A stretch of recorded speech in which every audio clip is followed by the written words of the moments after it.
Yeah. I don't know what to ask. What do you want to know? I don't know.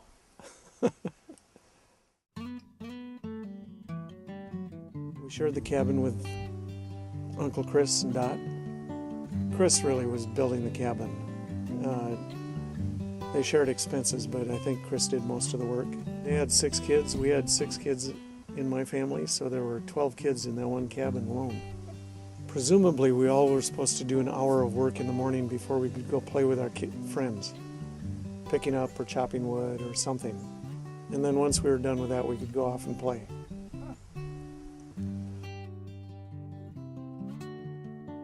We built the raft in between our 2 cabins, up on the top of the hill, which, looking back on it, I'm not quite sure why we did it, but we did.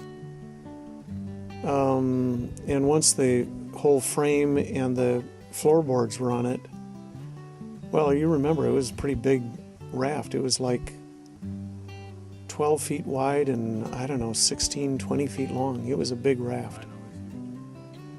And so then, to get it down to the lake was a real trick, so we drafted everybody we could find and tilted the thing up on its side and slid it down the hill into the water. Had to weigh like 500-600 pounds. Yeah, and I think there were maybe 5 barrels on each side, 50-gallon barrels for the flotation. And when he first built it, for sure we would sometimes put a motor on the back. He had a little section where a motor could go. And I wonder if he didn't even have a steering wheel at one time hooked up to it. So he could, yeah, I think he did, have a little podium in the middle of the raft with the pulleys going back to the motor so he could steer it.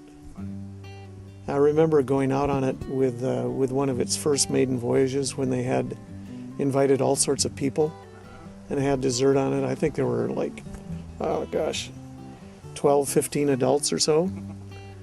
And it was riding pretty low.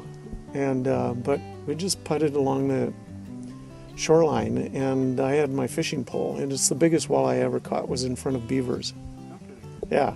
On that raft? Yeah, you know, probably 4 to 5 pound walleye. Huh. And oh yeah, everybody cheered, we kept it. Oh yeah, it was fun.